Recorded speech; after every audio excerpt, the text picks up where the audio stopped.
Real Study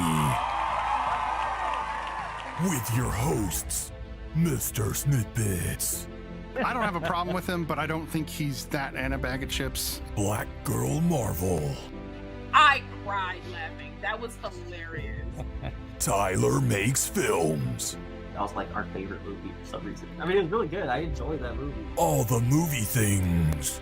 I think the thing why I enjoyed it more too was the fact that we were going to talk about it from this perspective. The pre-review with BlindBiggie.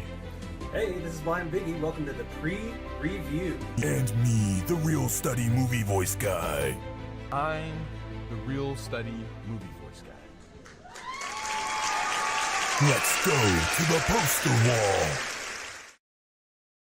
Good evening and welcome to the Real Study. My name is MrSniDBitS, and strangely without me tonight is BlackGirlMarvel. She's actually out for the month because she's got a place, and congratulations to her on her success. I hope she breaks a leg this evening and this weekend, next weekend, etc. But we do have the Real Study movie voice guy with us this evening. Mickey, welcome. And of course, as always, Tyler. No Brian tonight, but that's okay. We will get to his feelings on these movies next week because we're gonna pin him down on what he thought since they were his movies. Tonight we're doing The Last Detail, starring Jack Nicholson and written by Robert Towne. Chinatown, starring Jack Nicholson and written by Robert Towne. And The Two Jakes, starring Jack Nicholson and written by Robert Towne. Also directed by Jack Nicholson. So it's a Nicholson Town evening. So why don't we move over to the main wall and say hello to everyone. How are you guys doing this week?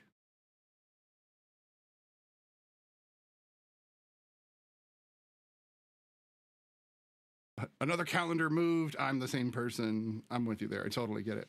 How about you, Mickey? I know you've been busy. You got work. You got Nerd Initiative. You do your TikToks. You are a crazy busy guy.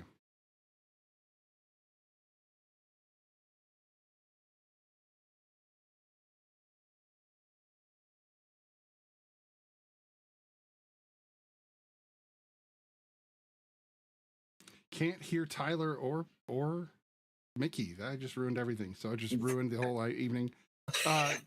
Tyler said everything's good. It's New Year, same him. Mickey also said he was good but busy. And you are welcome here, Mickey. Anytime you want to join the show, just let us know. And also, this was on request from Brian. He was like, "Hey, we need to get Mickey on the show a little bit more often." Ooh, so he thank you, specifically Brian. requested you. So I appreciate that.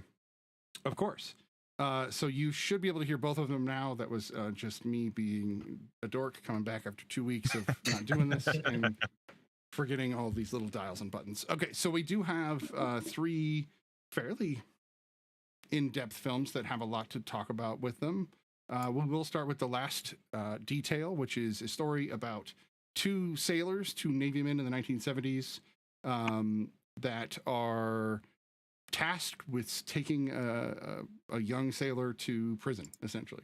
And it's what happens to them on the way, or I guess what one of them makes happens to them on the way would be the way I'd put that. So why don't we start with Tyler? What did you think of The Last Detail? Had you ever heard of this film? Give me your thoughts. I've never heard of it. I'm not gonna lie, it's not typically like a movie I'd watch. Not because like it's like I don't know. It doesn't not like as soon as I saw Jack Nicholson, I was like, I'm probably gonna be down. It's fine. Robert Towne, I'm not super familiar with him. I've heard about him in like film school a bunch. Everybody talks about him. He's like gold standard for screenwriters. So it was cool to finally like see one of his films if I hadn't already somehow.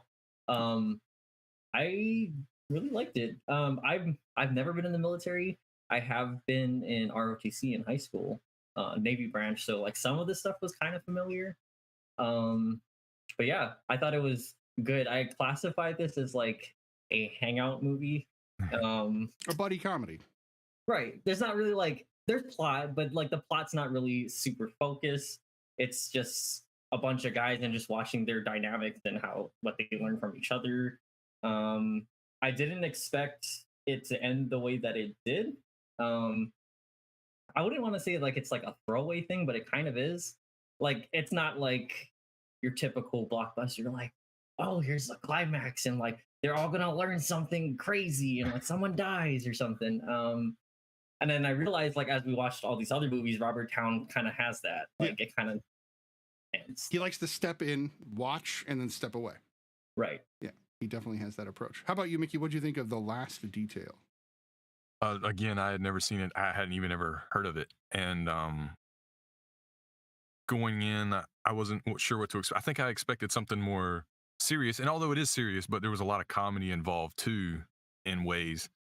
And I think halfway through, I was like, man, this movie would have like killed in the 80s. Like, as like, if they had like turned up the comedy notch a little bit and it had come out in like the 80s, like it would have been like on par with like a John Hughes movie or something when I was watching it. Yeah. But of course they still stuck with that darker undertone, which was cool. I loved Mule's performance. He was great. Jack Nicholson's always great. Surprised to see Randy Quaid at such a young age, like we were talking about earlier. I think I looked it up. He got nominated for this film for Academy Award, like supporting actor or something. I believe. I was a little surprised by that. Because I was like, I mean, he didn't talk a whole lot. He didn't do a whole lot, but he did have some like emotional depth to the character, which was cool. The only thing that would throw me for a loop sometimes was that the score was just, was that like the Navy's anthem that they were playing, like the big band, marching band? There was at least that aspect of it. I'm not sure if it was exactly, I know the Army song, I don't know the Navy song. Yeah. So I couldn't tell you, but, and like things would be like so serious, and then this like marching band comes in and I'm like, okay. Like that was abrupt. But that's just like, it was to put you in the mindset, I think, to keep you thinking, what would the Navy guy think? You know, it's serious, but I'm still Navy, right? Like, right. Like I wish Brian was here, because I was like, man, this feels very authentic Navy wise. Mm-hmm. Like I bet a lot of this stuff is super accurate. Just the way like Jack Nicholson like folded his hat, I was like, I bet a lot of guys do that, and he got that from somebody. Mm-hmm. So there was like a lot of cool details. It was way darker than I thought. My sweet Carol Kane, I was like, what? Oh, why? That was not expected. I did not expect that. She's like one of my favorite actresses, and I didn't know she was in this until I was like, oh. And she's not just in it; she's completely in it. Yeah, but she was, you know, she played her role, and it was really good. And by the end of it, I was like, I dig it. Like this is actually something I think I might watch it again. So it's not your typical military style film, but it's not Stripes either. So it's not like Harold Ramis comedy about the military, but it's or I guess Spies Like Us or something along those lines, where it's very, you know, CIA military. But it's not Heartbreak Ridge either. So it's not like always serious, or I guess pick any military movie where you're just like, holy crap, this is very serious. But it definitely felt authentic. I'll give you that. So Jack Nicholson looked almost exactly like my father in this role. My dad had the short haircut and the mustache, but he was Army. So like really just swapped the uniform, same exact attitude, same exact like way he took, he approached things. He would pick fights for no reason. He would get drunk as hell, just like I was just sitting there going, am I watching my dad if he were in the Navy? That's what it felt like the whole movie. I was just like, wow, this is really weird. Almost wish I could ask him, but I could tell you that if he ever watched this movie, he'd be like, fucking sailors, or something, because he was in the Army. So like but you're right about the hat. My dad always wore his hat really low, even though it was an Army hat. They still always kind of had that like right over the eyebrows, makes you look badass. Hence the name of the character. But I felt like there was definitely some elements beyond the comedy. Obviously, there was some toiling with, do you let someone you feel is most likely being kind of wrung through the system hardcore go, or do you put them in prison? And both of them toiled with that throughout the whole film. Like there were times where they'd flip on each other and be like, man, you got to pay attention to what we're doing. We got to get this guy there. Let's get it done. And the whole idea from the beginning, the way that Badass basically talked about it, was we'll just get there as fast as we can, save all the money, and then spend it coming home. But in fact, they did that the opposite. They spent every dime on the way and had to like gamble to make some more money. Yeah. But yeah, I would agree. Yes, Randy Quaid did get a nominee for an Oscar nomination for an Oscar for his role. So did Jack Nicholson, and so did Robert Towne. So they all got nominated. Jack Nicholson won a BAFTA, and there are many other things that came up. But I can will imagine. say Randy Quaid though, like if there is one scene that I would say like, yeah, he won that award was like, I think the part where they go back to his house, or I forgot what it was. Yeah. All they do is open the door, he looks, and that's it. That's what I love about like Robert Towne's like scripts too. It's so confident in just like in its audience, like I'm just gonna show you, and then we're not gonna like, you can just see all their expressions on their faces and like how they feel about that moment. You knew in Jack Nicholson, he's like, oh. I felt like they might have been intruding on a woman's house. Right. When was the last time he was home? You know. Right. What was his name again? Meadows. Meadows didn't seem like he'd been home in a long time. Why was he in the military? You know, he obviously left home. This is a different military. So even if Brian were here, he would tell you this is not quite how it was when he was in. My dad told me stories about what it was like in the 60s and 70s, and that was accurate to what he was telling me. But it wasn't like that when I was in even. So in the early 2000s, it was a little bit more, what's the word? Cleaned up, I guess. You know, drawl would be another way, because it became boring. There was no bar fights. There were no, like, if you got caught drinking and you weren't supposed to, they just busted you. They didn't, like, go drinking with you like you see in all these other movies or whatever. It is a human drama. It's really weird because it's just about just two people and their experience with this third individual who they end up liking almost immediately.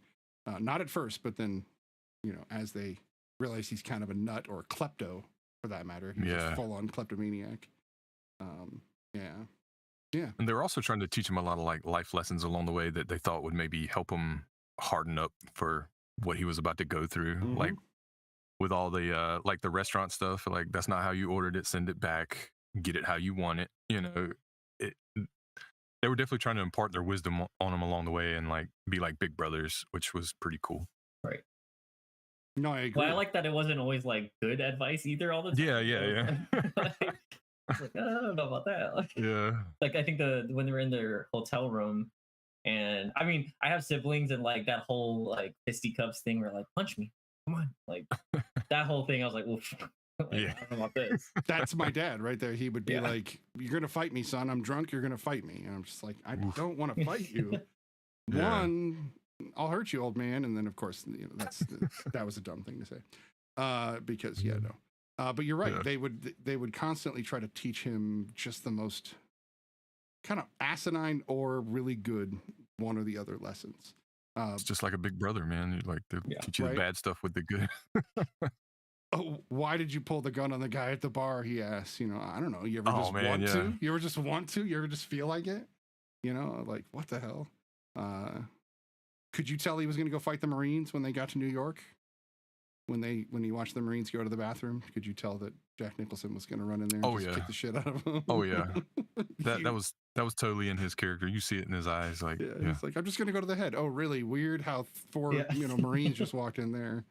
And there's a lot less of that these days. You know, they're supposed to like be on the same team because they are, but there's a lot less of that, at least from what I saw. I was stationed in a place where there were a ton of people from all branches, so. There were Navy guys, there were Marines, there were Army guys like me, and even some Air Force and Coast Guard guys. So it was literally all 5 branches. Oh, wow. And it was never any bickering. It was always just like, it was more about rank than it ever was about what branch you're in, at least in my time. So I'm not sure if that matters, but I did not expect to talk. I thought we were going to have Brian talk about his time in the service. And I was just going to add a little flavor in there about my time. Because he was in a lot longer than I was. But mentioning Star Trek is on brand. Oh, yes, of course, Ray. You can't not mention Star Trek. That would be like Mickey not mentioning the Turtles. I just don't think that that's possible, being that he is the Turtles fan that he is. So. Or the Bane fan. You always have that awesome Bane mask right there by you. Love that thing. Is that just a great villain? That's R2 and C-3PO. I saw that samurai? poster. I was like, yeah. Nice. I don't think I've ever seen that fully before. or if I have, I didn't notice. So. Anyway, anything about the script? Because that's part of the reason we started this week, was we were really focused in on the screenwriting, and of course Jack Nicholson's acting, which we could analyze his acting in this movie alone for a while, just because he has many layers even for such a simplistic sailor character. But what about the screenwriting do you guys think really stood out about this particular film, maybe versus the other two? For me, I actually wanted to bring up, because I thought about like, what if, you know, like what if they were to remake something like this like now? And I like the fact that the script and like the story, the train is very like taking a train to places is very much prominent in the script, and like I think it makes it very of its time. Like you can't really redo this. I don't know like how you guys felt about that, as far as like, Oh yeah. because I feel like that was part of like the whole thing is like, well, they have to take trains to places, so like they can't really keep track of them. They don't have like cell phones. They could do whatever they wanted to do, to be honest. Like You would not get away with this today because you would have a tracking device totally right different. on you. Totally different. I think it'd be interesting to see them try to remake this film and still kind of see how they get around having modern technology around them. Or just dealing with the repercussions. Maybe they just don't give a shit and they're just going to do their thing. I think you'd have to have rougher and tumbler characters for it to work today. They would have to care less about the repercussions, because it felt like Badass and Mule knew what the ramifications were, but at the end they were like, do something about it. Yeah. The guy was like, well, shit. I can't do anything about it because you guys are who you are. So, which is interesting because they weren't even that high ranked. They were just lifers. So they just let them alone, which was interesting. The train journey, or even the bus, like watching Jack on the bus, sitting next to the toilet, you know, being all crammed up against the side, and just, I got a lot of feeling. I think Towne's screenplays in general kind of make you feel like you're there, because of the little nuances that he's putting in for detail. Because of that, like I've been on the bus in the back next to the toilet, and that sucks. And I've been there. And so I kind of understood what that moment was like.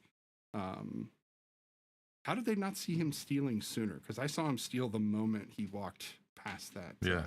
I could tell he like snatched something, but they just kind of ignored that for whatever reason. Until it was carrots. I don't know. They It was were up his sleeve. Yeah. right, carrots up the sleeve. It's a weird thing. There also was a bit of like this incessant need to torture themselves with the cold. Like they didn't have to be in the cold, but they always went out in the cold anyway, almost like you had to be a badass.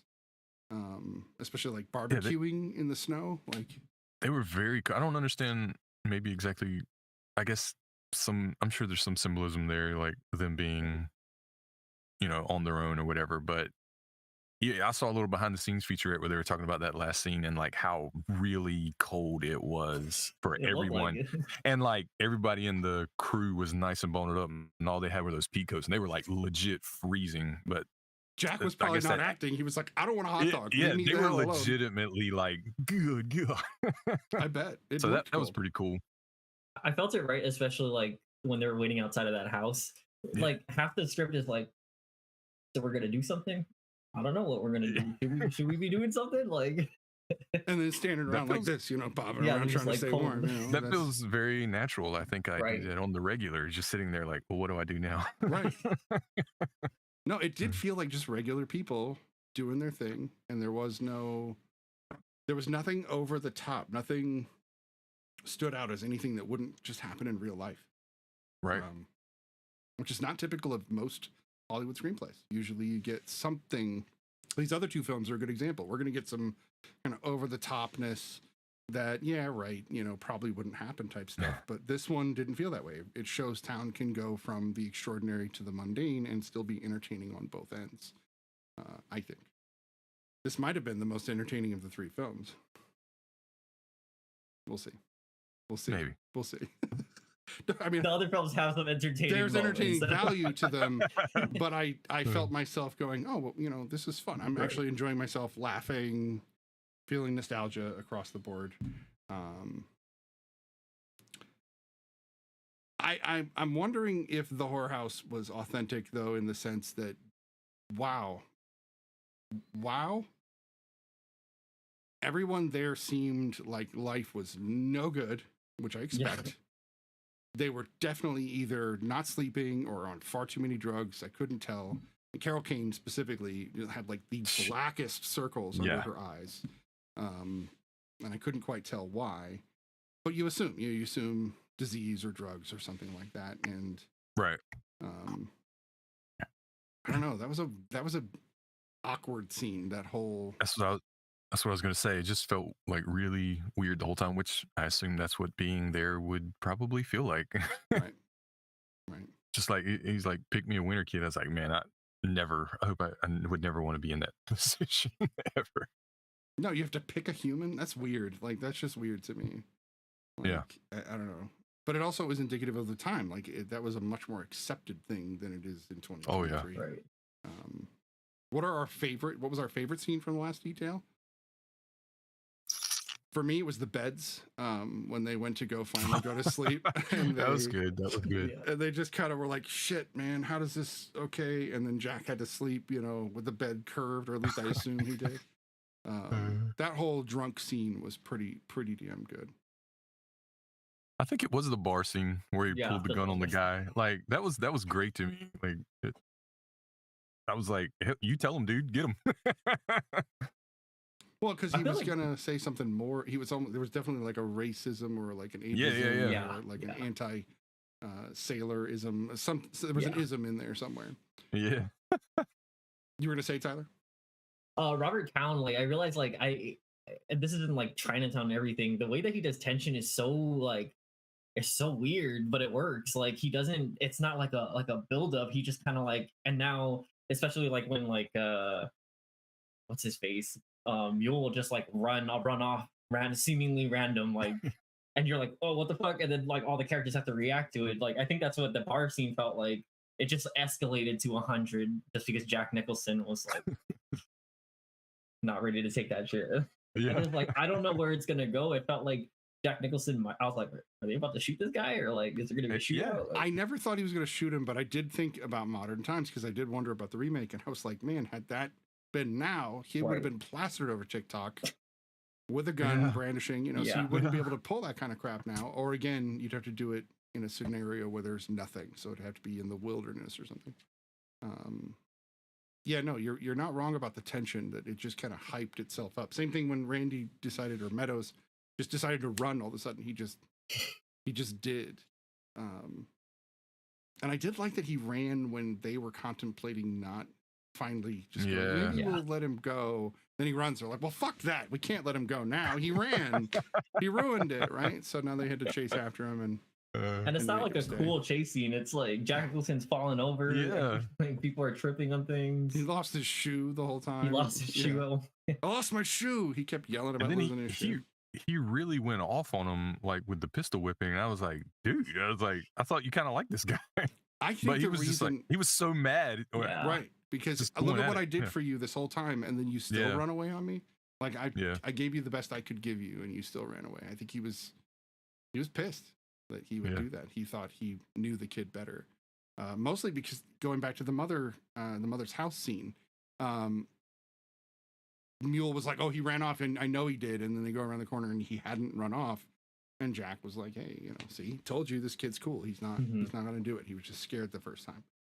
So no, he wasn't just scared. He genuinely was going to run off. I liked the end. I think that it's important that we don't have just a clear cut ending, because that's life. Life definitely says, yeah, some people just go to jail. And I think that of the three films, strangely enough, the Two Jakes is the most like complete ending of the three films. Otherwise, you're just kind of like, wait, what happened next? And do Mule and Badowski ever? Are they ever stationed together again? Are they ever friends? Do they ever talk about this scenario? Like, or they just go on with their lives? Because that's what I think happens. I think they just go on their lives and don't see each other again. That is a lot of how a lot of I guess connections with some people end.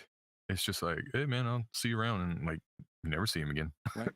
Or 20 years later, Especially- you hear about him on the phone or something, and that's about it. Yeah, especially then when we don't have, people on cameras all the time and stuff. It's just, maybe I'll see you, maybe I won't. Right. Or to be like the Banshees of Inisherin. You watch that movie? Man, that movie I haven't is seen rough. that one yet. I'll have to watch that one. Not a fun one. Let's see. What else about this movie really stood out? I mean, being that it's that's right. Gilda Radner just like shows up in the background. Oh yeah. That was great. I was happy to see her. I love her so much. I was like, Gilda. It was pretty interesting. And then The camera work was really interesting. Very like, it felt like handheld camera a lot of time, and it probably was. I didn't look it up, but that's something else that you saw in like Chinatown as well. And I can't remember if it was in Two Jakes or not off the top of my head, but it felt like a hand camera, somebody just standing right behind you with like a camcorder. And just puts you really in there, Right. which like a guerrilla style kind of. It was pretty cool. Well, especially on the trains. There's no way they were. Yeah. If those Yeah. trains were real, then they're going to have some smaller rig to get through. Yeah. I would say that the Two Jakes is filmed very differently because Jack did it, and I hate to say it, but I could tell he hadn't really done it much. Yeah. There were some moments where I was like, "Oh, they We'll talk really about that. they We'll talk wanted to about get it. into this movie." But yeah, there's definitely some issues with that film's direction. Oh yeah. But we'll definitely get into He that. was still in the Joker mindset, I think. He was- He was Yeah. like chaos, right? Yeah. yeah. You're like, but that's not what that movie needed. No. Let's see. I'm trying to think if there's anything else that really stood out about the film. I mean, really, it's almost like a coming of age tale blended with a buddy comedy Yeah. with this like moral question in the background. Like, do you let him go? And would you guys have let him go? No. That's my For job. 40 I gotta... bucks? 40 So, bucks. I mean, come on. yeah, we yeah, gotta yeah. admit. But even so, it felt like throughout the whole trip, you could tell this guy has not learned his lesson. He was still like stashing stuff and doing like things. I mean, he wasn't the worst person in the world, but it was just like, stop. you should stop. You don't think it was compulsory? You don't think that he basically needed to seek some help? I'm sure. And that's something else that would probably be more addressed, even though if they try to make that film now, right? Right. Instead of like throwing this guy 8 years in prison, he would probably been sent to like mental health or therapy or something or whatever. But yeah, I'm sure that had something to do to it. And that's probably another like comment on that time, like how they treated that kind of stuff. It's just like, oh, you just straight to jail. Straight to jail. You steal things, straight to jail. Straight to You jail. steal carrots, right to jail. I'm right there with you. No, I think it is indicative of the time because in 1973, 71, 72, 73, they wouldn't mental health. What the hell's that? I mean, they were barely even addressing it as well, they didn't even have PTSD then. It was not shell shock. What was it? What did they call it in Vietnam? It wasn't shell shock. I don't know. But they had PTSD names from like World War I on, and they kept changing the name almost to like push it down the road in a weird way. Yeah. And so any mental health stuff, whether it be kleptomaniac or anything, would have been the fact that it was addressed in a movie. Shell shock was totally World War II. So I don't think it was Vietnam. It's not relevant. But it is something that I think Jack strangely approaches in a lot of his films. Mental health is something that is kind of woven through a lot of his films, from this film to even the mental health of some of the characters in Chinatown and the Two Jakes. Oh yeah. And then getting into One Flew Over the Cuckoo's Nest, good as it gets. Like the dude's definitely did a lot. You know, it's been 14 years since he acted.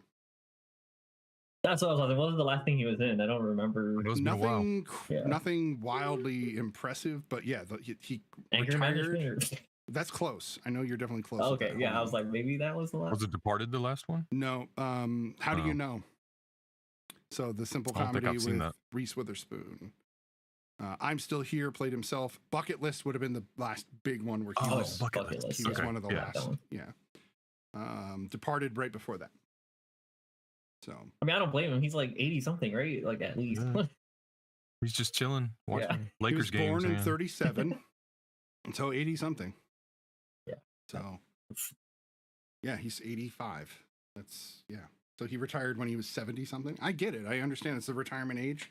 It's just weird that there's this whole period of time with Jack Nicholson, and now I'm going back to where was like his heyday, because Chinatown is what put him on the map. Before Chinatown, he had done stuff, but like it wasn't that, you know, it hadn't gotten him to that level. And then from then on, obviously, even The Last Detail was before Chinatown, and I don't think The Last Detail, like, it got him recognition, but it was no like blockbuster. It didn't like blow up at the theater. Did it? Let's find out. I don't think it did. No. I think it did very normal amounts of money. Felt like an indie film for the time. $2.3 million budget. No. I mean, even with the camera work you were telling, like it even felt like an indie film, with like handheld. Like $2.3 million budget estimated, and it was released in February of 1974, so it was like a winter release. There were no big winter releases in 74. Not really. I mean, that's not how it worked. Blockbusters didn't become a thing until a year later anyway. Not in that sense. Yeah, I don't see Jaws the next year? Jaws, yeah, Jaws in 75. That was the next year. That Right. was like boom. Yeah, no, isn't that weird? Like you've got movies like this and even Chinatown, and then the next year Jaws and blockbusters start showing up as a more regular thing. Thanks, Steven Spielberg. Jeez. Yeah. Kidding, of course. Let's see. Anything else about this movie that sticks out? I'm trying to think of anybody else that was in it that really caught my attention. No, not really. I really wish there was more we could say. Brian would definitely have more to say, but combat fatigue, Vietnam stress, Vietnam syndrome. I think combat fatigue is the one I'm thinking of for Vietnam. Anyway, why don't we go ahead and rate this film, and we'll do the pre-review. I think Jack Geddes is gonna have a lot for us to talk about. That character is interesting, to say the least. Oh yeah. That said, why don't we just go ahead and start with Tyler again? What do you rate The Last Detail? I like it a lot. I think I'll give it an 8 out of 10. I'm sure if I go back on it, make sure I cover every last detail of it. I'm gonna have one for every movie, guys. Everyone. If Lala were here, she would have already left. So just saying. So what do you give it? What number? What's the? I would say 8 out of 10. 8 out of 10. Give it 8 out of 10. Solid. Yeah. What about you, Mickey? I was thinking around the same thing. 8 out of 10. It's something I would rewatch again if it were on, or if I just struck my fancy. I enjoyed it. So he's like, "You got a good military movie for me?" You're like, "Yeah, The Last Detail. Check this out." Yeah. And it's not all military. Like, Right? It's got something else to it. It's just people that happen to be wearing sailors' uniforms. I'm gonna give it a 7.5. 7.5. Definitely rewatchable. Brian might be watching. He might be watching. He'll be like, "Why did you do that?" But no, it's definitely good. But it was not what I was expecting, and it I don't know if there was anything in it that, like, other than basically watching my dad on screen, that would make me rewatch it, unless somebody put it on, or maybe 20 years from now I'll throw it on again. I don't know. But it feels like that kind of thing where I might watch it again, might not, but I wouldn't say no if it was on. If that makes sense. So, all right. We do have the pre-review with BlindBiggie, who is back for the new year to tell us all the new movies that will be coming out this next week. So take a look at this, and we'll be right back to talk about Robert Towne's duology with Jake Giddies. Depends on who you ask. We'll be back. The pre-review with BlindBiggie. The pre-review with BlindBiggie. Happy New Year and welcome back. This is the pre-review with your host, BlindBiggie. The pre-review is where I tell you about upcoming films in the movie theaters and beyond. This is for the week January 9th through 15th. First up on my list is The Devil Conspiracy. In this horror thriller, a powerful biotech company has breakthrough technology that allows it to clone history's most influential people, Behind this company is a cabal of Satanists who steal the Shroud of Turin, putting them in possession of Jesus Christ's DNA. This movie just looks eerie. The Devil Conspiracy comes out January 13th in limited release in theaters. Next is Plane. Starring Gerard Butler and Mike Coulter, in this action thriller, pilot Brody Torrance saves passengers from a lightning strike by making a risky landing on a war-torn island, only to find that surviving the land was just the beginning. When dangerous rebels take most of the passengers hostage, the only person Torrance can count on for help is Louis Gaspar, an accused murderer who was being transported by the FBI. And of course, I'm a huge Gerard Butler fan, so anything he's in, I'm down for. Also, Mike Coulter, I love him. He's in the show Evil on Paramount Plus, and he also played Luke Cage in Marvel's Luke Cage on Netflix. The movie Plane comes out in theaters January 13th. Next on my list is the reboot of House Party. In this comedy, a high school student sneaks out to his friend's house party, which turns into a wild night of antics, hip-hop, dance, and fun. Now, this movie has LeBron James as a producer, and he is also in the film, so that ought to be interesting. House Party has a limited release in theaters on January 13th. Now it's time for a biographical family drama with Doggone. Based on the true story of a father and son who repair their fractured relationship during a forced hike of the Appalachian Trail to find their beloved lost dog. This movie stars Kimberly Williams Paisley and Rob Lowe. What more could you want? Rob Lowe and a missing dog. Doggone premieres January 13th on Netflix. Next on my list is the drama Dormouse. A comic book creator working at a burlesque club enlists the help of a colleague to figure out what's behind the disappearances of young women in their circle in this oddball neo-noir. This movie stars Femke Janssen and Donald Loge. This movie looks like it's going to be pretty interesting, and I can't wait to watch it. Dormouse premieres in limited release in movie theaters on January 13th. The next movie we have is the drama The Seven Faces of Jane. Jane sheds her mundane life to experience romance, comedy, tragedy, and existential crisis on a surreal road trip. Now, this movie stars Joel McHale and Gillian Jacobs, who you may remember both of those people from Community.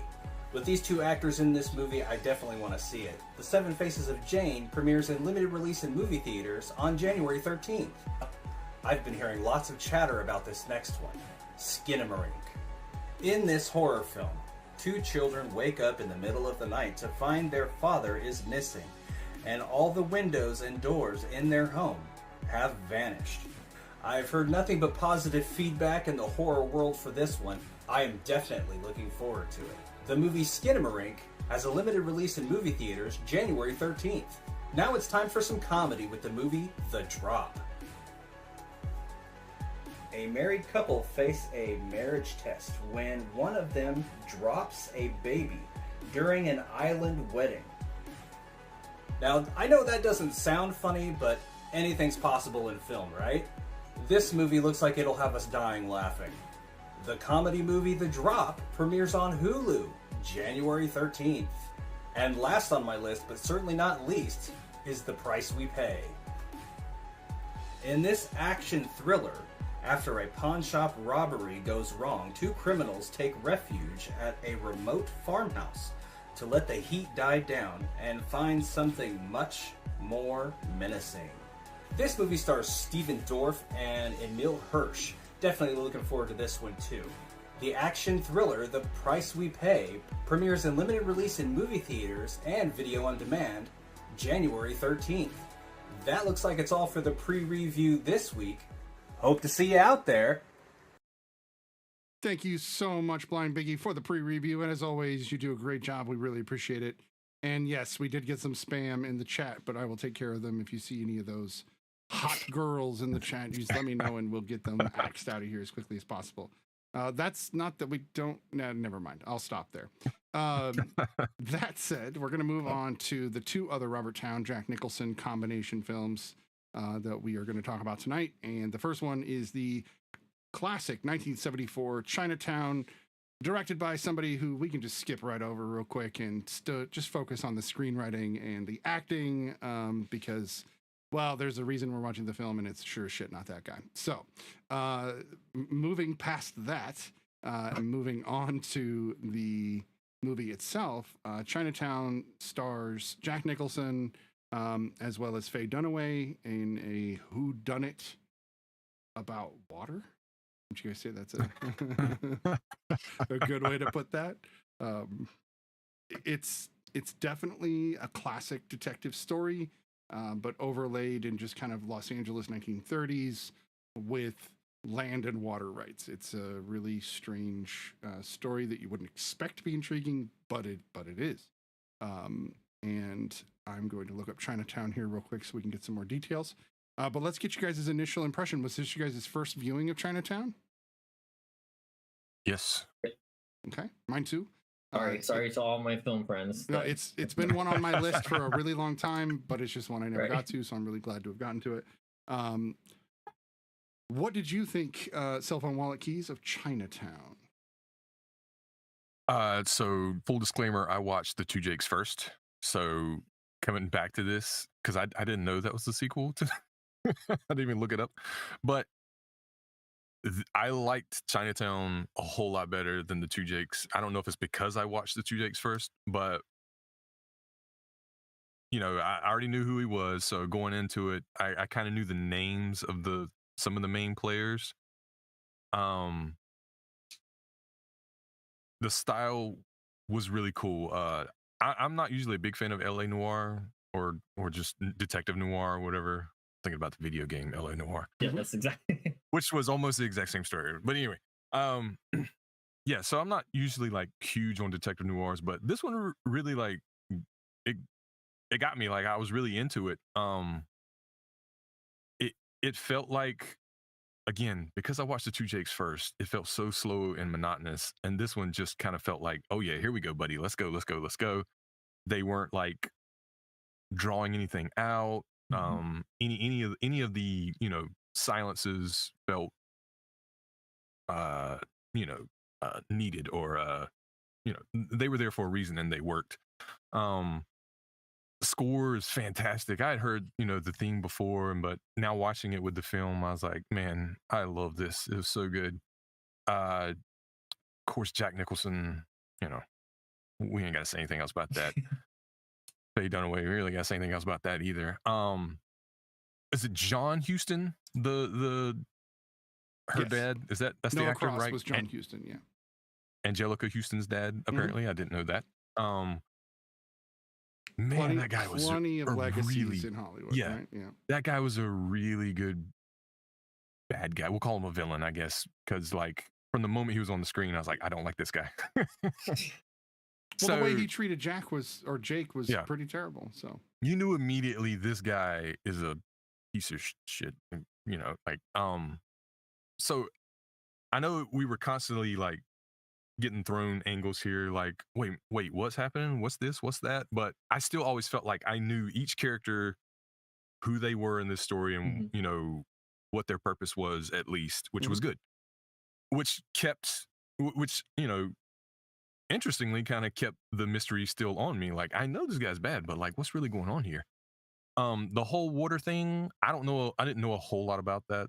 The way that they basically made LA a livable city with the whole water situation. So I actually found that interesting. I didn't think I would. I was like, oh, that's pretty cool. I didn't even think about that, or how that works. In the end, I've seen the ending of this film before because it's so popular. So I kind of knew how it ended already, but I didn't know how we got there. And I was just like shocked, deeply shocked when the revelation, I guess spoilers, if I gotta say that. So the show is a spoiler show. Like, we have watched the movies. We are going to discuss them in detail. So yes, absolutely spoilers for Chinatown if you haven't seen it since 1974. like when he started, when Jack Nicholson started like slapping, it's just like sister, daughter. I was like, which one is it, man? Or is it either, right? Or is it either? It didn't click for me until like the very end. I was like, oh no. And from that point on in the movie, that last act, I think that's when I was most like, dude, this movie is so good. Like I can't take my eyes off the screen right now. Yeah, like holy. My wife was on the couch watching something. I was watching it on my computer with my headphones, and I was just looking at her like, have you ever seen Chinatown? Can you believe this is happening right now? She's like, I don't know what you're talking about. So I'm gonna make her watch it, although she probably wouldn't like it. But I told my wife the entire plot because she won't watch it, but I was like, maybe if I tell her, she'll be interested. So, but totally enjoyed that movie. That now that I've seen the whole movie, the ending makes so much more sense and holds so much more weight than it did before. I was like, okay, lady got shot. That's sad, but like, oh no, wait, this is really bad. So overall, man, just it's beautiful. Jack Nicholson was amazing, and I liked everyone's performance in this, and it just felt like a really tight plot. It was really good. Mm-hmm. How about you, Tyler?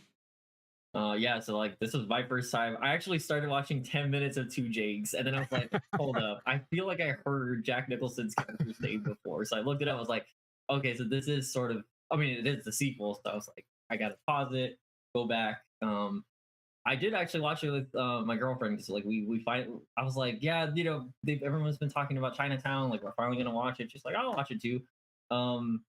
I had no idea about the ending, so when it got to the ending, that was a lot. She really got her eyes blown. Yeah, her mind was blown literally across the entire car. In front of her daughter. In front of her daughter. Like straight up T1000. Like yeah, I wonder if that's where they got the idea. Because that's what it looked like. Robert Towne does that. I realized. Okay, so maybe not Robert Towne, but the cinematography in this movie. I love the fact that what they do with action sequences is the camera will it'll follow it and then it'll just stay where it is. And then that creates like the tension. You see like, you know, cars drive off and you're like, oh no, are they safe? But you can't tell because they're moving further and further away. Right. So that would happen like quite a bit. My girlfriend actually caught it before me, the whole, you know, the revelation about, you know, the Game of Thrones-esque revelation. There you go.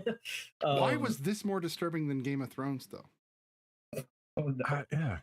It was more disturbing. I don't know. Because it felt more real. It wasn't that fantasy world. That's it was like, point. Right. This shit could really happen. And then that guy looked like he would do that. Like, exactly. He kind of did. I don't know. I felt Very that much way. so. Yeah. I was like, you sick.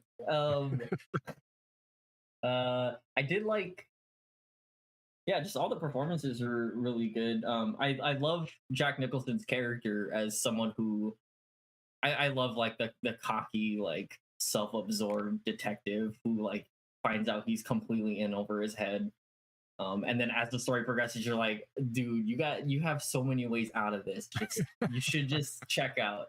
And then to find out, like, I love the ending too, where the cop is like, you can see it on his face. The cop is like, hey, I'm part of this too, but can't do anything, dude. Like, I'm trying to help you. I know you're upset about this, but I'm trying to help you. Like, this is the only way out. You gotta just, you know, forget about it. Like, yeah, just devastating. That's what I would say. Chinatown is just devastating. Oh yeah. So I always wondered why it was called Chinatown. And so watching this was my first time as well. And I definitely feel exactly what you guys felt. When I got to the end, I was like, I've never had it spoiled for me, which I thought was amazing after all these years. And then I got that ending and I was like, oh, I see why in 74 this hit, because this was not what you find in movies very often. This was edgy and crazy and pushing the limits. Now, you know, it's tame for nowadays, but it's still not. It's weird how it's still disturbing on some levels. As it should be. But what I thought was more interesting than the twist at the end was the movie laid it out nicely, and I think this is where Two Jakes fails. But the concept of the film was, don't pull at that thread. Jake says it at the very beginning of the movie. Sometimes you just don't want to know. And when we get to the end, I was like, damn it, he was right. I don't want to know this. I did not want to know this. I'm good not knowing this, but it definitely tied itself very nicely to the end of the film through that nice, pulling on all the threads. I do like the character of Jake Gittes. I hate trying to pronounce his name because they mispronounce it in the movie on purpose. Because he's definitely he's a badass in the mind. He definitely is a detective and he's good at it. He is over his head, but at the same time, he's always kind of still one step ahead of everybody. Right. Even though we are not. So we're not getting into his head. This is why the two Jakes is also a bit bothersome, because we get into his head and I'm like, what are we in his head for? Why are we, part of what worked was that we're not in his head. But this concept of Chinatown, they talk about it through the whole film about what it was like then, and they kind of lay out the story of their previous lives when he was possibly a cop. I think he was probably a cop based upon what they described, or he just worked as like a stoop for the DA. He worked for the DA. That's what it was. He did, but they talk about him wearing a blue uniform. That's true. So I think he worked for the DA as like a runaround cop to some degree in Chinatown, and then of course he gets some girl screwed over. I don't think he got her killed or anything, but it was something bad, right? And when we get to the end and the whole thing goes down in Chinatown, I'm like, oh, okay, I see what that's all this guy can think about is Chinatown now. That's it. That's all he can think about. So to me, it makes sense when I see the name of the movie now. I go, oh, Chinatown. Wow. I feel the same way. I feel it. So I think it's aptly named. I think it's well executed. I think there's far too much smoking in the movie. I love that. Same with the two Jakes, right? They were just smoking up a chimney. But the guy that played Escobar does a great job. He was great. So you've got James Hong as Khan. Oh yeah, was like, whoa, dude, that's a young James Hong. That's amazing. There's even elements of kind of pre-50s and how the elites of the West Coast treated the Asian community and how they were considered, servants and below, and all the jokes that were really inappropriate were being made about the Chinese or Asian people in general. It really felt authentically like it took place in LA. And I think you're 100% right, Mickey. This is when they did LA what is the name of the game? LA Noir. Yeah. So there's LA Confidential, LA Story, which is completely unrelated, and then LA Noir. But LA Noir and LA Confidential feel like they just pulled their stuff from this and put it in. But I would also argue so did Who Framed Roger Rabbit. I think Who Framed Roger Rabbit came from this film. I think that's where they got the ideas for it. Interesting fact about that is that I think Robert Towne wanted this to be a trilogy originally. Interesting. But after the two Jakes, after a big falling out, and he got, I think, really bad into drugs, they said pretty much the plot of Who Frames Roger Rabbit, not the complete plot, but kind of the scheme that was going on in the background was what they were going to use for the third film of that trilogy. That just makes that movie so much. A whole like a transportation conspiracy, and I was like, that's what I mean. It dealt with the infrastructure of LA. Yeah. Just like both of these films did, right? That was Robert Towne's direction where he was going to go for the third film of the trilogy when Geeks is way older. Right. That's why. So he would have been, but then they definitely twisted some things because obviously, Bob Hoskins was not the same character and his brother was not the same character. Wait a second. No. What was his brother's name though? Whose brother? Bob Hoskins' brother in Who Framed Roger Rabbit. Oh, I don't remember. Wouldn't it be great if it's Jake? That would be awesome. Yeah. I'm gonna look now just because I want to know. I'm really well. It would be hard to tell. Okay, so it's Valiant was their name, so it's not even close to the same name. But Eddie Valiant, yeah. Eddie Valiant. But if you rearrange the letters, no. I mean, we could make a stretch. I do. It still feels like a 1930s. Although the two Jakes is the late 40s, early 50s because it's post World War II, from what I could tell. And it's been the same amount of time. Like they literally just set it 15 years later.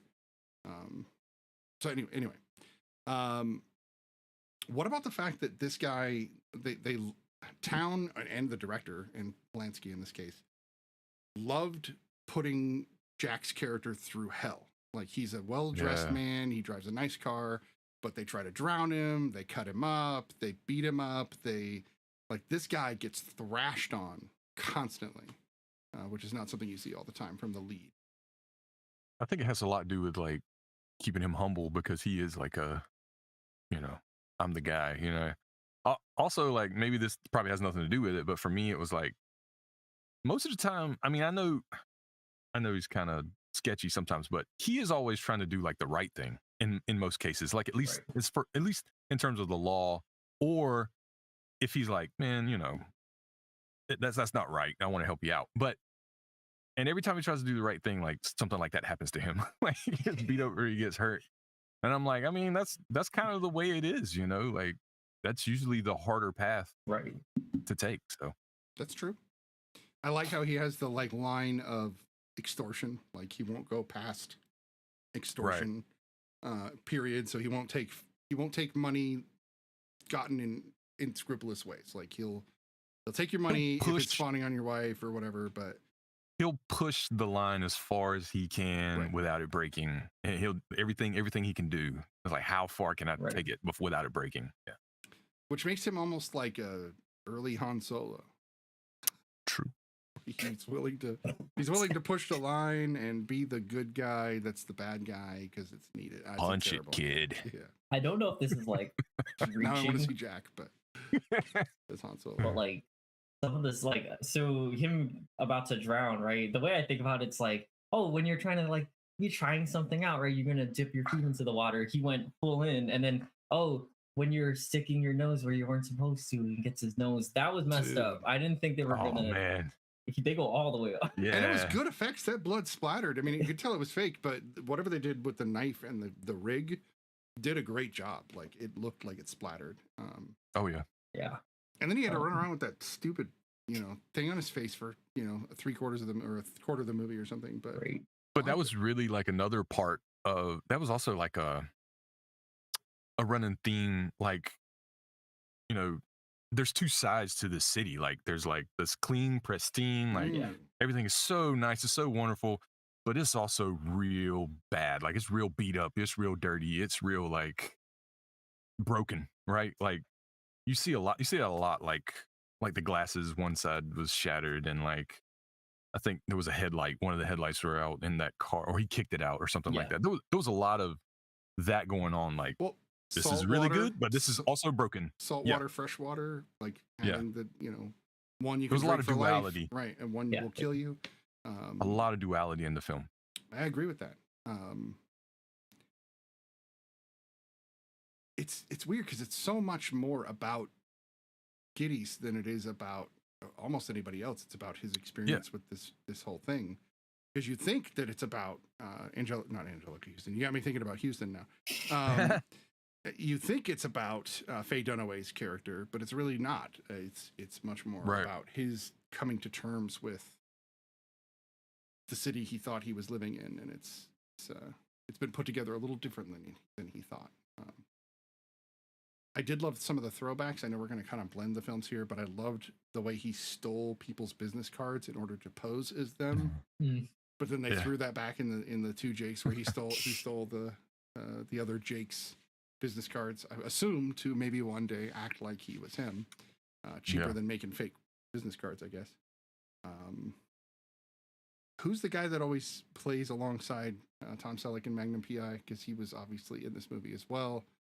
I'm asking Mickey because I figured he'd know, but I can see him, man. I can see him, but he's the rich guy that gives Magnum PI his license to be a detective. He plays John Hillerman. He plays Yell Burton. The guy that's takes over for the water district once. What is his Mulray? Once Mulray dies. Mulray, yeah. So Hollis Mulray. Some names, man. Let's see. Anything specific? Again, let's talk about the screenplay, because again, we're talking about Robert Towne. Anything specific about the screenplay that stands out to you? Or I liked Aina's questions about, was there a favorite scene in this film, or favorite moment? I did have one moment. It's really small, but I love the when he put the watch underneath the car tire. I was like, what is he doing? Yes. And I was like, oh Yes. yeah, that's right. They can't. They have to. That's how you clock people. I was like, that's so smart. I didn't even think Yeah. about that. Right. I was like, so I was he like, that's ran such a over cool it at a detail. specific Yeah. time, and then he knew when he left. Right. Yeah, no, That's awesome. pretty great. The other part, again, kind of playing off of that, and they did this in the Two Jakes as well. But you got any dimes? You got some dimes? Make sure you got dimes for the phone, because they're constantly calling each other. Yeah. Because part of their job Yeah. was to run to the pay booth, over there and make a call. Having a phone in the 30s was a big deal. Like not everybody had Yeah. them. Trying to I think my favorite part, one of my favorite scenes was when they go to the rest home and like Mm. Jake was just laying it on so good. Like, dude, I believed him, and I knew I know he's lying. And he's like, he's schmoozing with those ladies, man. He was just like, I felt like he was just being Jack Nicholson in that moment. Like, that's just who he is, right? Like, he wasn't playing a character at all. I thought that was a pretty cool scene. I agree. I think seeing the last detail and this show his range, he's definitely got Oh yeah, some yeah. range. Because there's a lot of times where you're like, that's just Jack being Jack. But then you're like, oh, but he can be humorous. Or Yeah. even in the Two Jakes, he cries for a moment. You're like, whoa, Jack Nicholson's crying. What the hell's happening? The thing I think about the style of the film that stood out to me is that we're looking at a film that's a period piece for us being shot in an era well before all of us were alive. So it's a period piece shot in old film. So it's really hard to tell when it is other than them telling you or looking at the cars and things. If they hadn't had the cars or the clothes, I would have been like, when is the set? I can't tell because it was filmed in 73. But you live in LA, Tyler. So do a lot of those locations still look the same? Do they? They don't look the same. So that's what I'm thinking. Like even since 74, those places have all changed dramatically. Yeah. Since 40 plus years ago. It was weird seeing like that in Two Jakes, and then Two Jakes. I think some of the stuff looked a little more familiar. And then it's funny because we watched this movie called Under the Silver Lake recently, which very much takes place in LA. And like you can really see things of what they look like nowadays. So it's just I definitely could not tell. Maybe Chinatown a little bit. What about the neighborhoods? So like one of the neighborhoods they go to when he finally meets Catherine, or not meets, but sees Catherine for the first time, that looks like the same neighborhood that Buffy's house is in, and so it looks like the Torrance area. The houses still look like that, in that general area. So like the houses, I would assume a lot of them still look similar to those neighborhoods. But and then even like the rich, very like extravagant, those look kind of the same, like the infrastructure, like what it looks like, the architecture. Or like City Hall in LA, like looks exactly the same to this day. I just figured because they bring up Glendale, and I was like, isn't that kind of where your stomping grounds are? Is the Glendale area? I was so enticed with the story, I was like, you're like, forget about LA. I don't care that this takes place in LA. Oh my god, it's the 30s. Like, well, you're right. You're not right. You're not wrong about the story. Like there were moments where I was like, what's going to happen next? Like I was literally like enthralled and wanting to see what was going to happen. Like the orange, that was, I think, like the orange farm scene, like that whole. Oh yeah. I was like, what is happening? You're just driving something like just out of nowhere. I was like, what are you gonna get out of this? Well, they shot his radiator, right? Yeah, they shot everything, and then they beat him with the walking. Just to find out who he was, and then they're like, "Oh, we'll let him go." Like he's not doing anything wrong. But then they thought he was with the water company, right? Like they thought he was one of those guys stealing their water when they're trying to grow their grows. So maybe it's justified. He should have just told him who he was. Like that's something. Like a lot of times I was like, dude, sometimes you're too smart for your own good. Just tell him who you are and like. Well, they were already shooting at him before he could even do anything. That's true. That's so, true. like, That's they true. were shooting at him right away. He was in attack mode. He really was. And like I liked that was a great action sequence. Strangely enough, like it was. He kept trying to get out and couldn't. I liked how the Hicks, the Hicks from California, still had thick, like almost Southern accents. They definitely had that like twangy thing going on. I was just like, this is LA. Like, well, I guess they just. I wonder how many here. of them. I wonder how many of them had just moved there. Like, I don't know. Well, there were migrant workers all over everywhere. I mean, they probably would have moved there for like a better life in this farmland, but now like they're taking all the war away. Now the farmland is like worthless. So yeah. because I know there's a whole aspect of the movie that's like gentrification, and like I didn't Yeah. really like looking, but like yeah, this the way that they would make it harder for the people who couldn't afford it, like and Yeah. push them into certain areas. It was like yeah, there's that whole underlying. And another thing with Chinatown, it at the end I was like, it's really weird that they're projecting all this on like Chinatown being like this, but it's like that everywhere. Like what's going on originated outside of Chinatown. You just drug it into Chinatown, where everything happened, where all the bad stuff actually happened, or at least the the final result of this buildup of bad things. That it's way more like corrupt and like gross. It's just hidden under a facade of like grandeur, but really they're the worst people, the ones outside of Chinatown. But we're talking about like, well, it's just all the bad stuff happens in Chinatown. So Well, cities like that. What's really weird is when I first heard of this movie, I immediately was like, "Oh, Chinatown." So this takes place in San Francisco, which is the worst thing I could have thought because I'm from I'm from the Bay Area at one point, and so my brain automatically goes to the Chinatown I'm used to, instead of the fact that there's tons of cities with Chinatowns, and that says something about the way we see that concept of Chinatown or Japantown or any Little Italy, whatever you want to call it, from those areas. But they're just neighborhoods, and those neighborhoods bleed right into each other in all these major cities. So the idea that the totally corrupt white everyone else wouldn't be dragging things all over the city, they're absolutely the most corrupt people in that movie were in the higher up buildings. They were people like John or Noah Cross, who was super stupid rich, but wanted to be influential. It's always those influencers, man. They ruin everything, I swear. I think there's another part of like why it was called Chinatown that I was trying to understand, that I was looking up. It's the whole thing of like, it's a foreign place for, people. This is where all the confusion happens. So like that's why they're able to like hide behind the scenes. They have everything happen here because it's just everything's lost in the confusion, and ultimately there's no point in trying to figure it out. And the more you try to figure out, the more confusing it gets. Yeah. Interesting. Yeah. I think, and that's why, like, in the end, it's like Jake. It's ultimately it doesn't matter, dude. Like, you're not gonna. The people in power have it so they have control over it, but they also have hid it behind all of this confusion that like it's impossible. You're not gonna be able to fight it, even if you figure it out.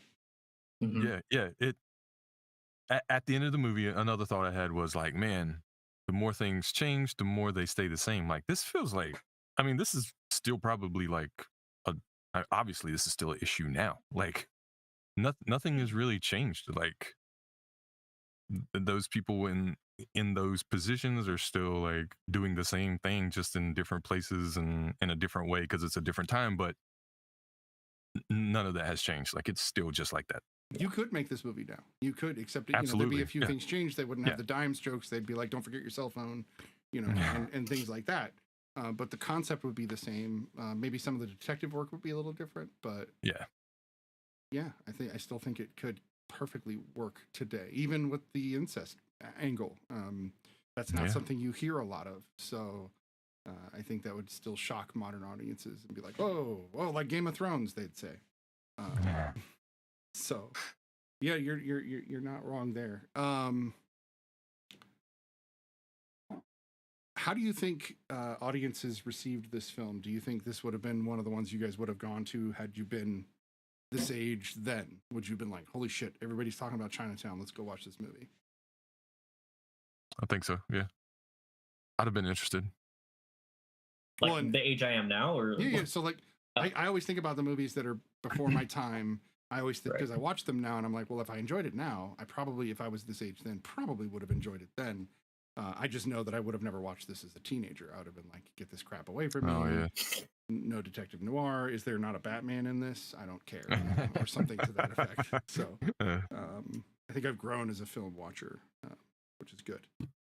But I always try to gauge that. I think about what were the other movies that came out at this time? What are the other movies that were popular that year? Because it would have affected what you would have gone to see. Although then it was like a movie or two a weekend, so you could pretty much watch them all. Now it's 5, 10, 15, depending on the week. depending on the Plus streaming TV service. shows, Plus but TV. yeah. I don't.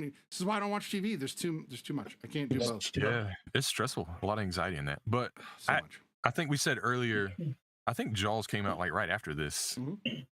And that really like changed the theater game.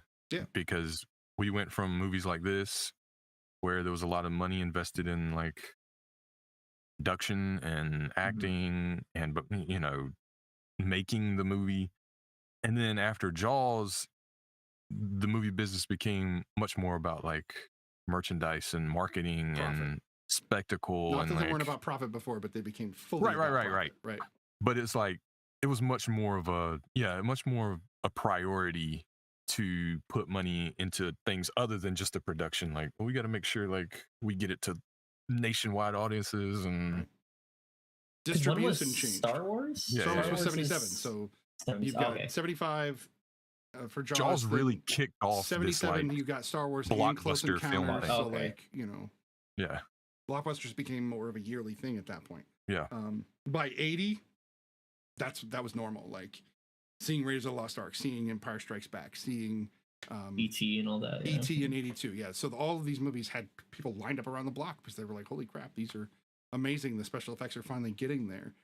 But that's why this movie and movies like it are interesting, because they didn't need the special effects, because the Right. story was good enough that, you know, you're going to draw people in. Apparently it made 30 million in 74. That's not a small pretty amount good. of money, and it had a $6 million budget. So this was a very successful film.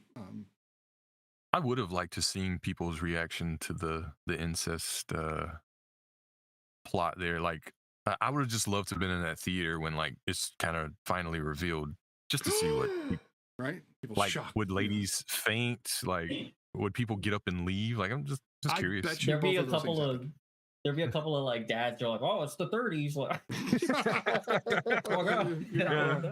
You're not wrong. And here, that's another good point. Like, there's a moment where Faye Dunaway's character is asked, where Elizabeth is asked, did he sexually assault you? And she's like, no, I kind of agreed to it. And she was too young to, so we would not view it that way now. We still look at it as sexual assault because she was a minor. But in 1974, Yeah. it was much more like she just let him, and so there wouldn't have been that necessarily. Maybe some people, but as a rule, the society didn't look down on it like they do now. But I think that's interesting because there's a lot of films from the 70s I would have loved to have seen people's reactions more than the film itself. Exorcist is another one I would have loved to have seen. 72, 73. But again, like, that movie shocked the hell out of people. Then this movie shocked the hell out of people. And so the 70s were known for like, we're going to bring out all the stops and start shocking people. That's why the 90s are hilarious, because people were shocking people. I'm like, no, they did that already. Now it's just, how do they screw you up a little bit? That's what the 90s were about. But I think the 80s became fun because of movies like this. They were like, let's do more adventure, excitement, action, and get away from these kind of story-driven and character-driven plots. I didn't see this kind of stuff when I was young. There wasn't a ton of this, and if you did, it was more like The Two Jakes. It wasn't well received. It was thrown off to the side. It was, we're gonna get into that movie here in a minute. I think we can talk about Chinatown for a while. There's definitely aspects. I was really curious about the glasses when we first saw them. There are definitely these little clues through the whole film.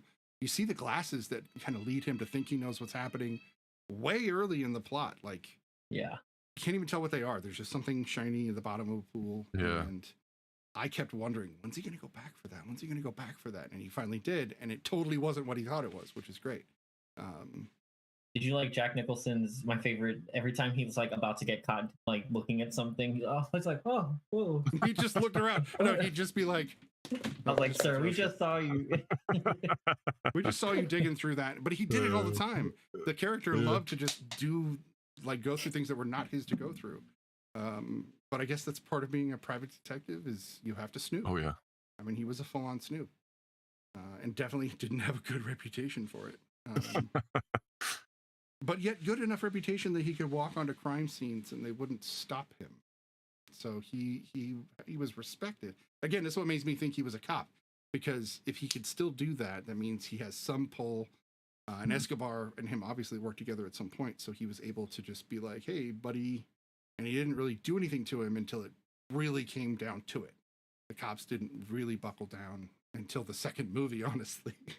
Yeah. So, yeah, you know, yeah. If you like murder movie or murder detective noir films, If you like murder, if you like murder, you'll love this movie. Do No, you like murder? it gets at 8.2 on IMDb, and I get it. I understand why it's going to get that, and I understand why it's considered a classic, because it's a well-built story. And I'm not sure if Polanski really helped or hurt the film. I think it was whatever. I think we won't get into his personal, but you know, he's that's why it's like, I know he's fuck you, done a Polanski, but you good job directed the shit out of this. directing. Right, he's done a good job directing, and most of his movies are directed well. But just because you direct something well doesn't make you, you know, a good person. It doesn't make you not a pervert. You know, so this is why we're kind of avoiding him for the most part, because he's not worth talking about. But you know, he still has his place in film history, I guess. That's actually interesting. Can we stop for a second, because this is where it gets interesting? Because I was just talking to my wife about this, and I'm going to switch topics for a second, but we have plenty of time. Yeah. I am still struggling with Joss Whedon, like, to this day. And it's not because I think he's a good person. You will hear me say he's a piece of shit, all that. But I can't seem to get my toes back into my favorite shows, which are Buffy, Firefly, and even, you know, the first Avengers movie, and other things he's made, because of just all of his stuff. And I'm finding it very, very, very challenging to remove him from the art, because it is him in a lot of ways, especially those shows. Were very much from him and other people. And while I watched this movie, I don't know Polanski's work as well. I think I've seen Ninth Gate and like one other movie of his, and that's it. So it's not like I'm really invested in this guy. So watching this movie, I could easily separate him from it. I didn't even think about him the whole movie, even though he's technically in it, weirdly. And I didn't know that. But when it comes to other people who have done things, Spacey, Louis C.K., Joss Whedon, the list literally goes on. I haven't been able to go back and watch any of these things from them for the fact that it's so hard for me. So I wanted to hear what you guys think, since it is technically kind of part of this film. What do you guys do when you have that? What do you guys think about trying to separate art from artists? Is it appropriate? Is it ethical? I'm going to lay that out there for you guys. You want to go first? No, you go ahead. You tackle this question. So do I think it's okay, like, to separate them? Is that what you were asking? Man, so like, it's hard, because I'm with you on like Firefly is like my favorite TV show of all time, and I haven't gone back to watch it yet. I think at some point I'm able to do it to an extent. Some things maybe too much. I can't do it, but a lot of times I try to just tell myself, like, man, you know, these actors weren't a part of it. The guy, you know, the staffers weren't a part of it. All of these people working on this movie, you know, I'm sure there may have been some people that were, you know, down with it, or whatever was going on with him, or whoever it may have been.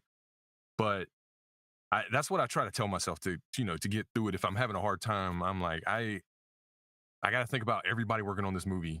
And it really sucks, because there's people, not just in the movie industry, but music industry and Sports. you know, Yeah. Sports. Yeah. Mm-hmm. Where I'm like, man, like, it really sucks getting older and like finding out these things about people that maybe you were like really attached to as a kid.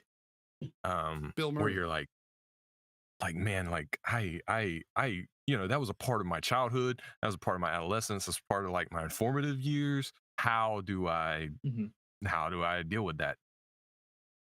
Like I said, I have to just think, like, this is something separate of them. Like, we haven't really been talking about Polanski a lot. That's kind of how I would usually approach it. Like, I'm not going to give him a lot of praise. I'm not going to like talk a whole lot about him, because it's about other people, you know? It's right about Robert. It's about Jack. It's about Faye, and all the other actors and the cast and the crew that put this together. Yeah. What do you think, Tyler? I mean, it's like what you said. I've come to a point where like, like I had all my angst, a couple years back. I'm like, you can't watch this fucking movie, but it's like, yeah, like I mean, I don't know if it's like because I've gotten older, but I can see like exactly what you're saying. Like I can see why people will have, they've grown to have an attachment in a certain way. Like you grew up with that movie, so it makes sense that that some people feel like defending it or whatever. For me, like even this movie, the only reason really I sat down and watched it is because people mentioned it enough times and we're doing it for the podcast. But I was able to separate it.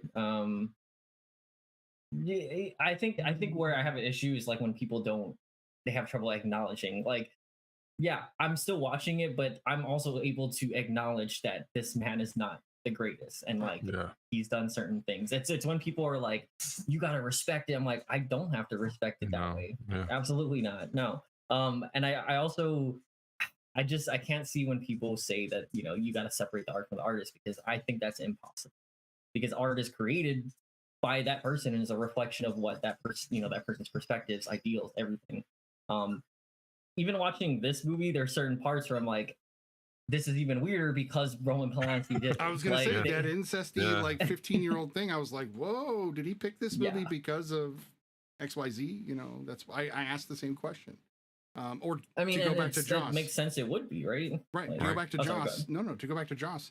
Some of his characters are a lot kind of grosser and more scummy than we thought. If you start looking at him now, the way we see him, and not separate, but look deeper into those characters and the way they were written. And he has very specific episodes that you can see in his shows that he wrote and directed, so you can see his style. And every time when I used to watch those episodes, I'd be like, oh, it's a Joss episode. And now I'm like, oh, it's a Joss episode. Yeah. Can I skip this? Storyline, it's important. But you're right. You can't separate art from artist. It's not possible. It's how much can you suppress it while trying to enjoy the rest of the work. Really is what it boils down to. It's tricky. The fact that Robert Towne wrote, like, that's why I was like, oh, Robert Towne wrote it. I'm very interested in his writing now, so like I want to look at, and unfortunately Roman Polanski did one of his movies, but I'm gonna watch it for that, and cinematography. Jack Nicholson, it's cool watching him perform. Like that's all fine. It's easier with a director because they're off screen, right? They're no longer they're not in the movie. But when it's an actor, you're like, oh god. This is why I haven't really been able to watch much in the way of Kevin Spacey. I did watch Baby Driver because everybody just hailed that movie, and I couldn't not watch it. And he's not in it much. He's in it for just like that's what I was about to say. So. I watched the last time I watched Baby Driver was in theaters. I have the Blu-ray. I just never opened it because I don't know. I can't find myself. It's so hard. Like I don't know. It's hard to not think about that. It's plus that lead actor Ansel Elgort too. I think he had some stuff. Really? That, like, yeah. See, I didn't know that. See, it's almost like in this industry, ignorance literally is bliss, because if you don't know how terrible these people are, then you're just watching the movie for the movie and enjoying it for what it is. And at this point, I'm always just like, who's next? Who am I going to find out is a piece of shit? Just go ahead and get them out of the way. That way I can just axe them all off my list and find people that aren't. I saw a meme where it was like, it showed a poster and it said, convention for all actors who aren't hated. And it had like 4 actors on the list. And it was Henry Winkler, Keanu Reeves, and like people you would expect to be on that list. People that are always, always good. Because even Jack, in the end of his career, was doing weird things and hitting on Jennifer Lawrence and being a weirdo and doing questionable things. Yeah. So I don't know. People always use the excuses at different time. I'm like, yeah, but they grew up in the same, like they're here with us now, which means they heard the last 25 years, so they should know. It's not. Yeah. It's not like they just jumped from when it was acceptable to now and didn't get to learn with the rest of us. They just. I think that's why it's important for people not to have like a certain, like, it's just weird. What is the word for it? Like the type of relationship you have like with these people, like idolize, like they shouldn't like put them on like a pedestal, like right. They almost like the parasocial relationship, like it's just so it's exactly why I've stopped like conversating about certain things. Like oh, this actor's playing. I'm like, but who knows what? We don't know what, like, the studio said or why they're picked the way that they're picked, because money, because we're in a capitalistic society, so we need to, it's just all of those things. And that's why Chinatown was so great, because it's like, forget about it. It's Chinatown. This industry is Chinatown. Like, so that feeling I got when talking about Chinatown, that's the way about it. Should just be saying Hollywood when saying that. That's that same feeling. Yeah. Hollywood, Or where all show my business dreams in have general. gone to die. Sorry, that was dark. All right, why don't we rate this film and we can move on to the two Jakes? We got plenty of time for that left. I'm not sure we're going to be able to get that much of a discussion out of the two Jakes, but we're going to try. We'll don't see need how much. it works. And if anything, we could. I said this to my wife. I was like, even if the movies are hard to talk about because they're comedies and they're really 20-minute discussions, we can spend a half an hour talking about movies. Period. Like we don't need the assistance or a movie to talk about film. So let's rate this. Let's go ahead and let's see. I did it. So Tyler, what was your rating for Chinatown? I'm gonna give it a 9 out of 10. I think this is like one of my, it's one of my tops now. Like I was like, damn it, damn you, Polanski. Damn it, it's good. I hate that it's good. Yeah. Right. Yeah, I'm with you. solid. How about you, Mickey? I mean, I might even go like 9.5. Like I'm like, this is almost like the perfect movie, but yeah, we still have this this mark on it, like the stink on it. But it's almost the perfect movie. Like I'll probably watch this again like in a couple weeks or something. Like I love it. I might make my wife watch it just because I want her to see the I design was of thinking it, the same so, thing. I'm gonna like, you have to watch it. right, and then watch this sequel thing. No. We just won't watch the last like 10 minutes, all right? Or I'll just describe it to you because it's, Yeah. it's graphic. I'm going to give the 9 too. I'm going to definitely say this is a really, really well-made movie. Definitely not the ending I expected. Definitely had me guessing the whole time. When movies can keep me guessing till the end, they're doing a good job because they're subverting typical tropes. They're laying groundwork for concepts and then not applying those until the end of the film, rather than all the shit we get in modern movies where they'll just lay it all out and then force feed it down your throat. This movie expects you to be a smart audience member and expects you to keep up with what's going on. And if this is a movie where you have to go to the bathroom, you better pause. Because if you miss 10 minutes, you're going to be like, what the fuck is going on? I have no idea what this movie is happening. And then you get to the end and be like, wait, whose daughter? Because, it crosses in it that much. Like you could miss a whole character in this film if you're not paying attention. So yes, a 9, I agree. Obviously none of us watched it when we were young, so we wouldn't have rated it then. 12-year-old me would have told you, no, I won't watch that. Fall asleep, give me some Ninja Turtles or something to that effect. All right, let's move on to the two Jakes. This is a 1990 film directed by Jack Nicholson. This is a direct sequel to Chinatown. None of us knew it. I think Brian knew it, and that's why he picked it. And it's hilarious because I really want to know what he thinks of these films. I really do. I wish he'd just can we have him call in and put him on the air? We'll get him on TikTok Live or something. So you've got Jack Nicholson directing. You've got Harvey Keitel, Meg Tilly, which is kind of interesting to see because her sister's far more right. I was Madeline like, I know Stowe, her. who plays an insane person. Let's see, anybody else? Oh, David Keith, who always gets mistaken for Keith David only by name. And then Tracy Walter, which was interesting because him and Jack were in Batman together. Because Tracy Walter played Joker's right-hand man. Who is a great character actor. And then, of course, we've got James Wong reprising his role for a few minutes. And I can't really see anybody else that's worth talking about. This movie gets a 6.1 on IMDb versus the 8.2. We will discuss why. I immediately want to talk about that opening shot. So opening up, we hear sex. It makes sense to me why we have this opening shot because we're definitely hearing what's on the tape, right? We're kind of seeing what's on the tape before we ever see it happen. But then we go from this hard to see credits moment where it's the infidelity that's happening to Jake's shoes for 80 seconds were on Jake's shoes. Did anybody else notice how long they held that shot?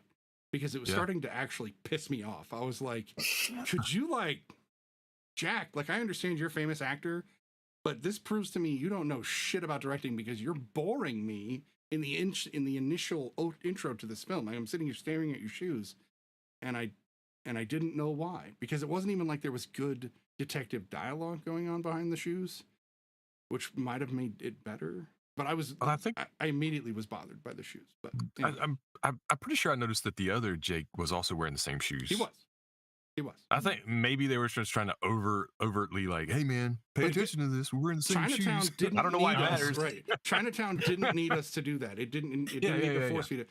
But then Jack was like, let's force, and it's still Robert Towne. So like Jack and him obviously had a problem with Polanski. They didn't ask him to come back. And they said, we're doing this on our own. We're going to make our own movie on this. And that's fine. Get somebody else to direct. Polanski had left already the country. Yeah, I think he had already left the country at this point. He wasn't around. I thought this was like the blueprint for like, you know, like when they reveal legacy characters in movies. I just talked about this on my TikTok. You know, like it's the shoes. Who could that be? And then like, oh, it's Jack Nicholson. You guys love him. He did the Joker. You agree that shot was it was extraordinarily long. Way more awkward. than you would expect. I expected, 5-10 seconds. Hear the Harvey Keitel character, and then split the shoes and zoom in or something. Like I don't know. But if I could defend, it makes sense with the rest of the movie, because I think as compared to Chinatown, which is more like a whodunit, this movie is very like contemplative and about like dealing with grief and loss. So I thought maybe it was just setting the tone for like, hey guys, this is gonna be a slow one. Like, I guess that's like, fair. Okay, which thanks. it very much was. Right. Yeah. Okay. So what did you think, Mickey, about the two Jakes? I'm not gonna lie, it was kind of a tough one to get through. Because there was a lot of like lulls in the action and like a lot of these drawn out scenes, like the shoes you were talking about, and there was several other things where he's snooping around. And I was like, we really got to go on this long and put the camera on everything for like longer than you needed to. That felt like so that theme was running throughout the film. Some really weird acting from Madeline Stowe as was it Bodine? Was that her name? I can't remember. Mrs. Bodine. The widowed wife. Like really, like she really went into the like, I guess 30s, 40s damsel in distress thing. And I ain't gonna lie, I was kind of confused for a lot of the movie. But also, to be fair, I watched this first before Chinatown. If I had known some of the characters, I might would have not been as confused. Because a lot of times I was like, what does any of this have to do with anything? That's true. After watching Chinatown, it kind of cleared it up. Like, okay, I get all the Mulray stuff. Like, all right, cool. The land and all of that. I'm going to get out of the way. My favorite scene in this movie was when he blew himself up. Yeah. That was amazing. I was like, hey, that was the best shot, man. Good job, dude. You did it. I thought Harvey Keitel was really, really good. Like, he was he did a good job acting. I had known that. I looked it up. Like, they actually tried to like, I forgot who it was. I think it was producers wanted to like recast him at the last second. Jack Nicholson was like, hell no. So I'm glad they kept him on. Oh. Well, Harvey had proved himself at this point. He'd been a big actor before this. So go ahead. Khan's scene was really good. Like, it stood out. Like, that was probably another one of my favorite scenes where he's talking to Khan, kind of like reminiscing and talking about I think it was the lotus flower that they were talking about. I can't remember. She calls it a poppy later on, but I was like, that's not a poppy as far as I know. Yeah. But other than that, man, I mean, sure, there was some like pretty shots and there was some cool cinematics and like wide angles, but overall, man, it really just like, it's kind of hard to stay awake for a lot of the film. That's honestly. Fair. That's fair. Tyler, but I did like the ending. Like the ending. I thought it brought it home. Right. I was like, okay, you brought it home there at the end with the revelation that's Catherine, right? Yep. Yeah. Catherine Mulray. And Meg Tilly was really good too. She was really, really good. Yeah. And like, it took me a second and I was like, I know her. And I was like, oh yeah, Jennifer Tilly, they're sisters. I got it. What about you, Tyler? 2 Jakes. Not gonna lie, I also there was parts where I checked out, but as an editor, I also like know like if I'm able to step back and come back and like the ending still had the impact that I was like, you might have needed to cut something. Like this movie's over 2 hours. I think maybe a solid hour and a half for a 90s movie like Yeah. would have been good. I mean, yeah, everything was fine. I think I was because I had watched it directly after Chinatown. I was ready for like another whodunit-ish situation of like the tension building, and I think that might have been part of the issue. They And tried I can only a little imagine of that, but it wasn't it enough. did. Yeah. And then it made it clear that it wasn't gonna do that. Like everything kind of like kept revealing itself. And I was like, okay, cool, but like all the tension's like not there anymore because we're just kind of following a story that is just telling us exactly what where the pieces are and what they are. The only tension in this movie is whenever our character gets involved in a scuffle or gets confronted by some crazy character, but not because of what he's trying to learn or do. It's always somebody's beating him up or pulling a gun on him or putting a grenade in his hand. Like, what? Come on. Like that whole scene. I actually liked that scene because it was bad. Like I liked that it was a double twist, like that we ultimately see his safe isn't even that safe. Like I expected Jack had another safe. I would not think he was not ahead of them on that. But yeah. No, it's definitely do you have more, Tyler, about your initial thoughts? No. Just those action sequences, like sometimes it was cool and then questionable. There was this one scene that took me out. He was like, it's Jack Nicholson's character, Giddies. He's like, oh, she's crazy. Oh, he puts up his arm and he like lines her and he's like, oh, she walked right into that. I was like, dude, what? That was so silly. A lot of like, that. whoa. They were trying to almost go back to when he was slapping Faye in the first film silly, and like double that down because the way him and Madeline Stowe were like play wrestling and then they go just straight into like softcore porn. So weird. Yeah, what was that? I was confused at that point. I was like, so did Jack just always want to say this in a movie or something?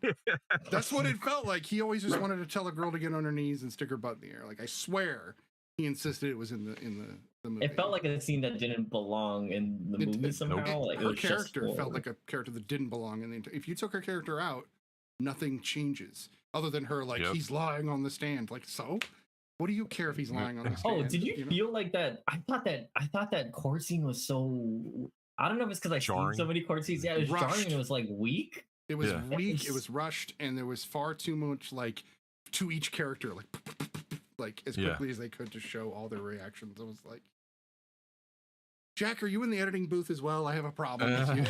It definitely feels like it.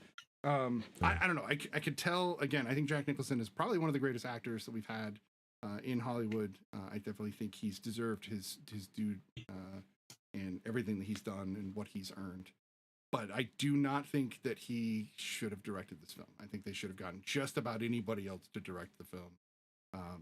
Even just the first Robert Towne should have just done it. Well, the first assistant director should have just been given the job. You know, like just why? Why do you need to do both? I guess in '90 he was that big. He was just like, I'm gonna direct this, but you could. I think a lot of it had to do. I think a lot of it had to do like he had to. Well, only because he wanted the movie to be made. Like because I believe if I read correctly, the studio was just gonna pull the plug eventually. They were like, this ain't working. And like I think that movie had been trying to get made for almost like 10 years too. Like that script was written a long time ago, and it went through a lot of development and a lot of people coming in, coming out, and then like I think it was eventually Jack was just like, I'll do it, and he just hopped behind the camera. And I actually think he had to fund part of the movie too because they weren't giving him a whole lot of money. So that makes sense. The other problem is that it bombed. It did not make any money. Yeah. It bombed really hard at the box office. But again, like you're making a sequel to Chinatown in 1990. Nobody gives a shit in 1990 about Chinatown. Or they do, but they care about that movie already. Nobody's like, oh, you know what we need is a sequel to that, that 74 film. Especially if you look at Robert Towne's filmography or his script writing, holy shit, that guy has made some really well-known films. Obviously Chinatown, but if you go think he did past that, Godfather. Yeah, helped on it at least. He was part of it. Yeah. I don't see. Hold on, going back a little bit further. Well, he looks like he's been through it. Yeah. I know that Mario Puzo was the screenwriter on Godfather, so if he did anything, he would have helped. But which is weird because the guy that wrote Godfather wrote Superman, but we won't go there. That just baffles me. But there are some movies from Robert Towne's filmography that I was like, wait, I didn't know he wrote that. I love that movie. Shampoo is not one that I love, but I couldn't believe he wrote it. Heaven Can Wait with not with Richard Gere, but Warren Beatty. I saw that movie a lot of times when I was young. He wrote Greystoke, The Legend of Tarzan, which was like the only good Tarzan movie we had back in the day. Frantic, Tequila Sunrise, Days of Thunder, The Firm. So like that's what's crazy to me. This film was released right between Days of Thunder and The Firm, which both did well at the theater and are both good Tom Cruise movies.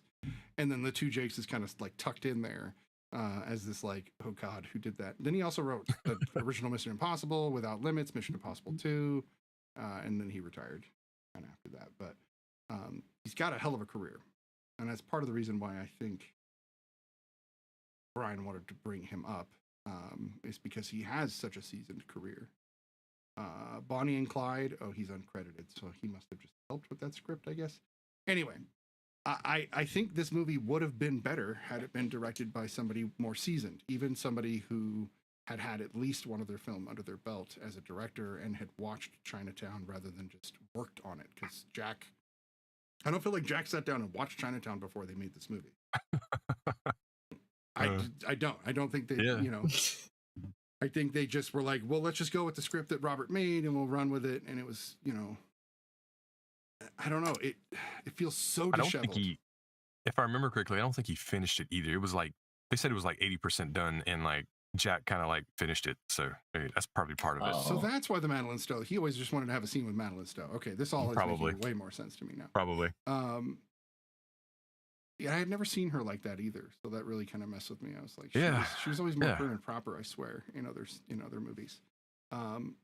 There is nothing about this movie that had the intrigue that the first film did.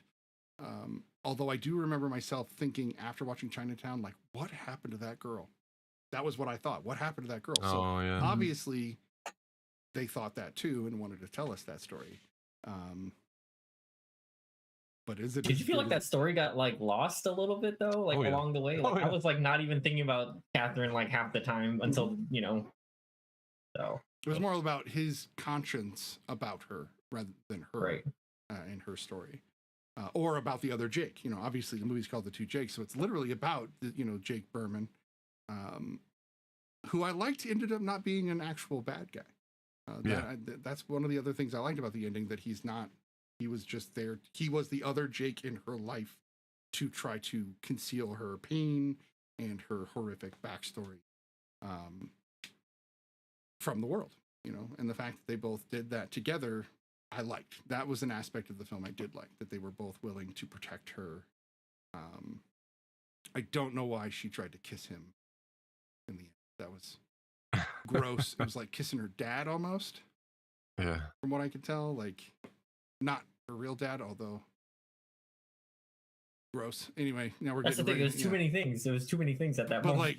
But like, Jake Geddes was there for her mother, and in a sense, by proxy, there for her by trying to make sure that she was safe and not being, thrown, to the wolves. And then she kisses him, and I was just like, dude, that's your dad. Why are you kissing him? Like, I just got that vibe. Like, this is not the guy you should be going after. And I'm glad that Jake was like, you are so clueless. Get away from me. This is not okay. But then you get things like right after that, where he like runs out and screams, and that's like the last line in the movie. I was like, you needed to tell us that the past never goes away. I think that's obviously the theme of this film, but who cares? At least in the theme of the first film, it was like, you don't want to know, and they were right. I didn't want to know, but of course I don't forget my past. I don't want to forget my past. It's part of what makes me who I am. But that was the theme. That was the whole movie, and I'm just like, that's kind of weak. Like compared. Robert Towne's in the background. He's like, "Yep, that's good, I guess." cut, I guess. I guess. They tried to go with the land thing again. They tried to go with like making that intriguing, but Right. it wasn't as intriguing second time around. Nope. There's oil, I think, this time or something. Like, Yeah, oil and Kinda. land right. rather than land felt- and water. That felt like a whole like stereotypical thing in a way. Like when I was like, okay, like somebody there's a guy that looks just like an oil tycoon trying to steal oil. Yeah, okay. Well, and he, of course, they made that guy look just like Cross character. Yep. And almost like they were trying to repeat the first story without ever. I don't know. You really don't ever see that guy. That guy's never important again. Other than that's his company that's drilling for oil. But Right. I feel like I don't know that whole thing felt wasted or like not as important as they made it. I liked the dialogue in the scene that he's in. The dialogue was witty and fun, but ultimately irrelevant and only there to tell us that one piece of information. We didn't need a 5-minute scene for him to know that at the end. That could have been a throwaway line, honestly, as much as that sucks. But again, it's a 90s film. I think Tyler's right. Reduce it to an hour and a half. You're like, Chinatown, this sort of sequel real quick or something, I don't know. It could have been I think better. that's part of the problem is like the time period. It's like, well, the 90s, it's like everyone's sort of like palette has changed completely. So you're trying to do another Chinatown that it just like, it wasn't going to work. And remember what I said about how we were watching a 1974 film that takes place in the 30s, so it was a period piece out of time. Right. This, you could tell it was a 90s film. Yeah. And it was trying to be a period piece, but I was like, this isn't working this time. Like the like old film, they would have been better off finding the old cameras, reshooting on those, and giving it the same feel rather than having this updated, like, I don't know. It's not like Top Gun and Maverick, like, who would you guys have gotten to direct it? Because I have an idea of who maybe, but like 1990. Yeah, who was hot right then?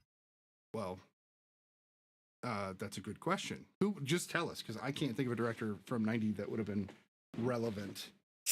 If maybe David Fincher moved his entire filmography like a little bit to the early or late '80s, maybe like I could see.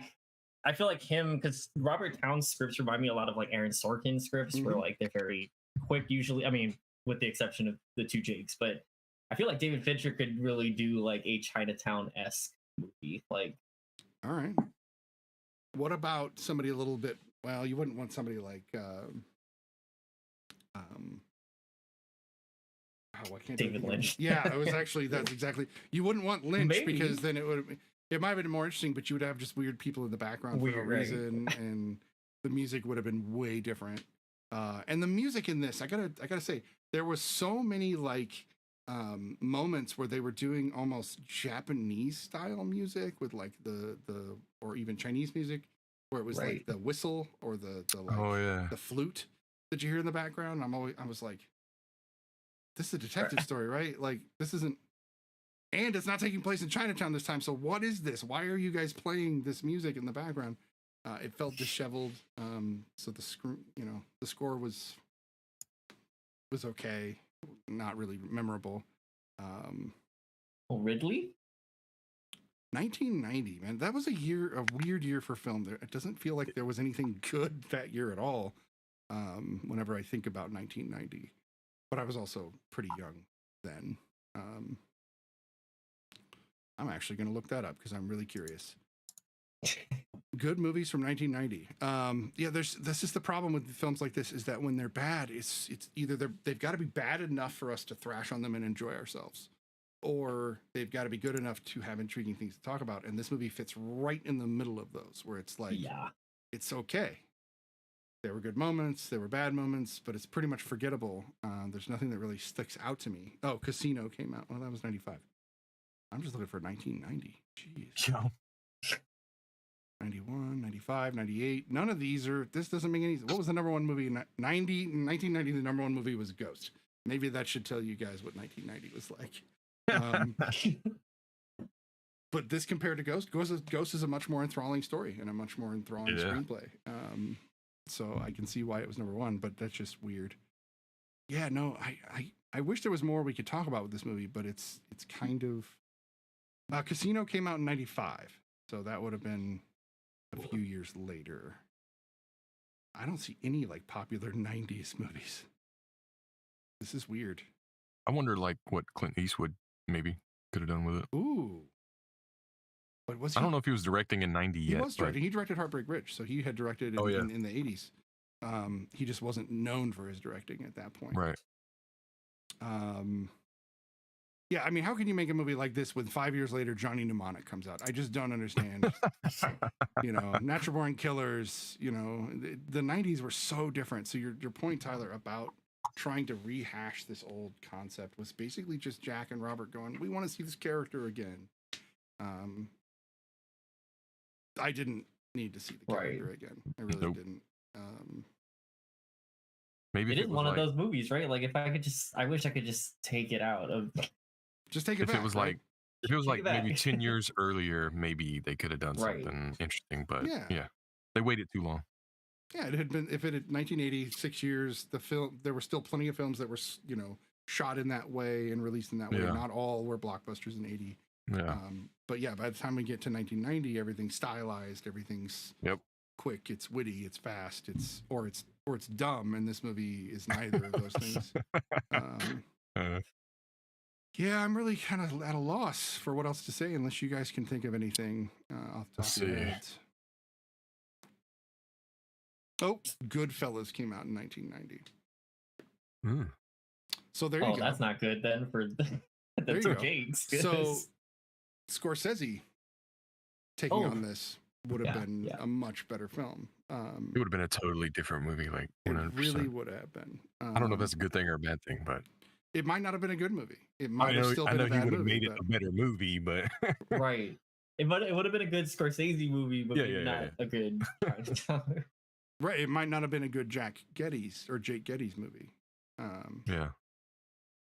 Miller's Crossing came out in 90. I'm trying to really like scour for 90. I'm now going to go back and look over at 1990 because it seems like a very weak year for film. And it's weird how that happens, how there are some years that are just holy shit. 99 is considered, you know, one of the greater years for films. Misery came out in 1990. I don't know if that's so there's another good one. Who directed Misery? I don't know. Because they might have been the right person for the job. Yeah. Rob Reiner? Oh, Rob Reiner. Was it Rob Reiner? Okay. Yeah. I mean, he's got a good attention to detail. He's a pretty good director. He's not the best director, but he's a good director. Probably would have been more focused on the love story. That's a good. We would have signed way more with Catherine. Yeah. A lot less with Geddes. The Coen brothers were directing at the time. Were they? Could have made an interesting take on this very different. A little funny, but it would have been a little funny, but definitely different. Edward Scissorhands. Jimmy Dow for that. Tim Burton directing this. No. Nah. It would have been darker, for sure. Let's see. Michael Mann was getting up and coming at that time. He might have done a good job with this. Yeah. I think he would have. An early Michael Mann before he ever ruined everything with Miami Vice. Let's see. Ridley Scott made Thelma and Louise in 91. There we go. Kevin Smith. He was up and coming in 1990. That would have been interesting. Interesting. Nobody wants to see that movie.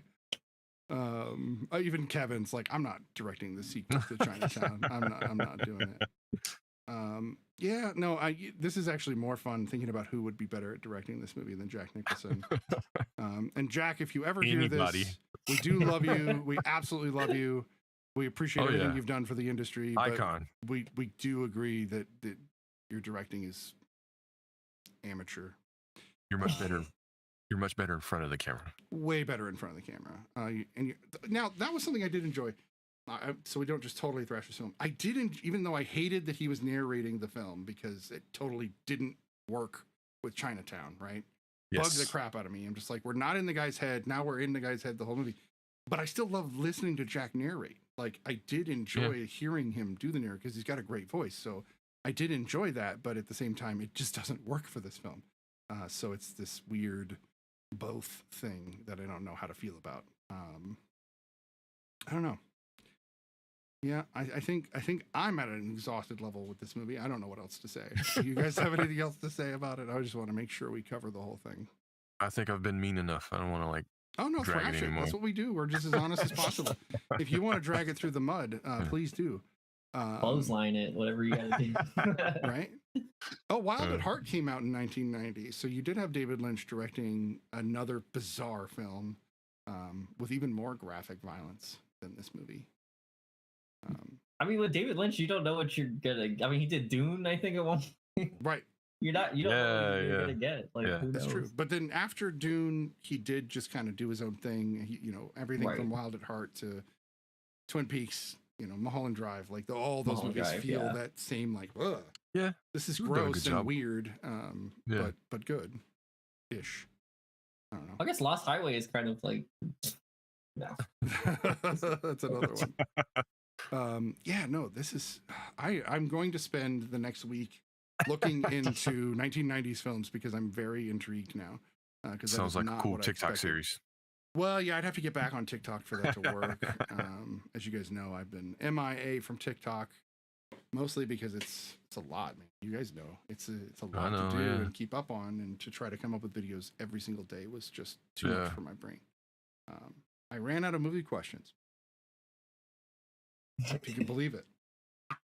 Okay, not really, but I ran out of the good ones. There are plenty of questions, but will people answer them? All right, let's go ahead and rate this then, and we can call it an evening.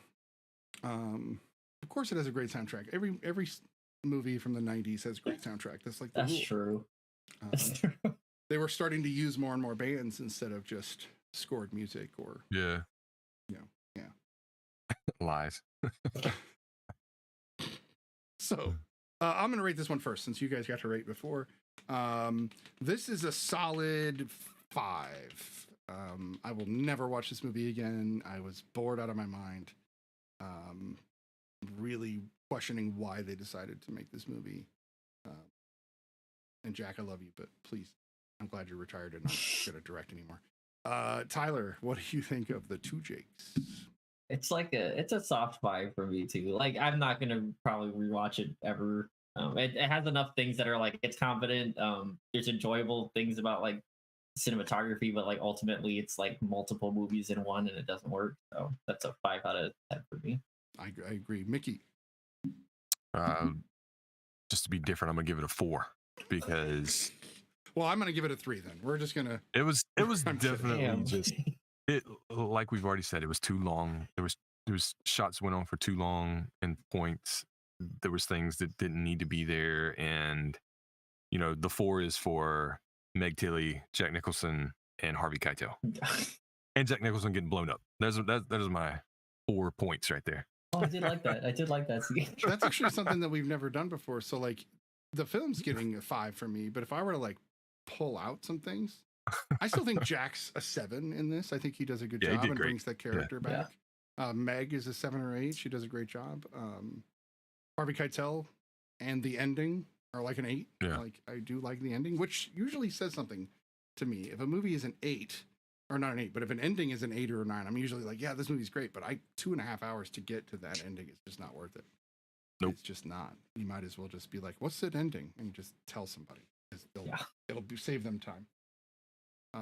That said, I did forget at the beginning of the show to say, hey, you guys should follow us on every version of social media that exists in the world. The Real Study is on TikTok, Twitter, Instagram, Facebook, even Rizzle, I believe. We're everywhere. Rizzle. But we also have a Rizzle. Discord that if you guys want to come in and chat movies with us, there are people in there that chat Star Trek and just movies in general, TV. Please come follow us there. And we never plugged the merch. We have Real Study merch. I never bring it up. I don't know why, but we have cups and mugs and shirts and everything that if you go to the Discord, it's all there to find. Other than that, out of all of these, Biggie said he would rewatch Chinatown. I agree with that. Absolutely. I agree with that. I'd watch The Last Detail again, though. Like I said, I think that was the most like fun and entertaining. It's a hangout movie. Yeah, it was definitely just fun to watch. So, 2 out of 3 ain't bad, Brian. 2 out of 3 ain't bad. We're gonna give you a lot of credit. That said, I think we're going to call it an evening, and we will be doing a couple different shows. I'll just mention them now. We've got next week superhero movies. We're going to watch Black Adam, Howard the Duck, and another comic book movie. And Mr. Marvelite will be back. He hasn't been back since this new season, so it'll be great to have him back on the show. Then we're also going to do a food-based movie marathon the week after that, where we're going to watch The Menu. We're also going to watch. Can't wait. What were the other ones, Tyler? We hashed them out. So did we decide on Burnt was one of them. Oh, and then Burnt. Chef. Chef Yeah. was one. Yeah. So 3 movies on food. And then, of course, we will be doing Wakanda Forever next month. BlackGirlMarvel requested that we do that for Black History Month. She wants to definitely highlight strong female Black characters. We will absolutely be doing that for her. So that is something to look forward to. This has been Season 2, Episode 13 of The Real Study, and we hope you guys have a great evening. Catch you next week. Later, And guys. if you want to catch us next week, I don't know. I was going to do a forget about it China. But forget about it. Forget about it. Forget about it. Forget about it. We'll see you guys. Have a great week.